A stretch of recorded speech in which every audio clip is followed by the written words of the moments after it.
Airport থেকে মাত্র 4 kilometre. কিন্তু ক্যাবের ভাড়া ভাই 600 টাকা, ফিক্সড প্রাইস, আসতেই হবে তোমার। ভিডিওটি কন্টিনিউ করো, আশা করি ভালো লাগবে।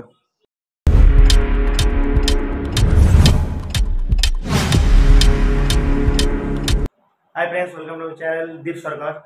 চলে এলাম নতুন এক মিনি ব্লগ নিয়ে। আজকে ব্লগটা হলো ম্যাঙ্গালোর। তো ম্যাঙ্গালোর বলে একটা জায়গা আছে, কারণ এর হলো রাজধানী হলো কর্ণাটকা। তো আমি একটা হোটেল আছে, হোটেল রাজধানী। তো হোটেলের রুমটা একবার দেখো সবাই। এই হলো ডবল বেডের একটা রুম। এই হলো ইন্টেরিয়ার। কত প্রাইস হচ্ছে কি আছে টোটাল কাছে, টিভি, যে একটা জলের বোতল, শ্যাম্পু সাবান পরিমাণ মতো দেওয়া আছে, এসি,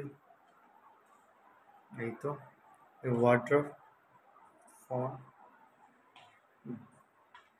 চা বানানোর জন্য জিনিসপত্র দিয়েছে। এটা হলো বাথরুম। আর সবথেকে ইন্টারেস্টিং ব্যাপার হলো যে এর আউটডোর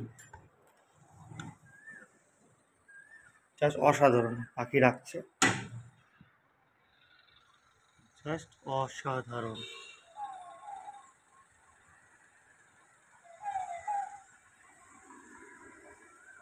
জাস্ট অসাধারণ ভিউ। বৃষ্টি হচ্ছে ঝিমঝিম। আসার পর থেকে আমি বৃষ্টি পাচ্ছি, আসার পর থেকেই বৃষ্টি পাচ্ছি। তো খুব ভালো। ওর হোটেলটার প্রাইস দিয়েছে 1500 টাকা, নন এসি।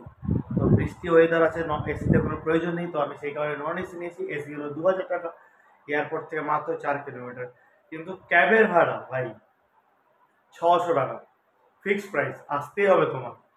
তো যাই হোক, ওই মিনি ব্লগটা কেমন হলো, ভালো লাগলে লাইক শেয়ার এবং সাবস্ক্রাইব করে দেবো। আর যদি এরকম ছোটো ছোটো ব্লগ দেখতে চাও তাহলে আমি আগে দেওয়ার চেষ্টা করবো।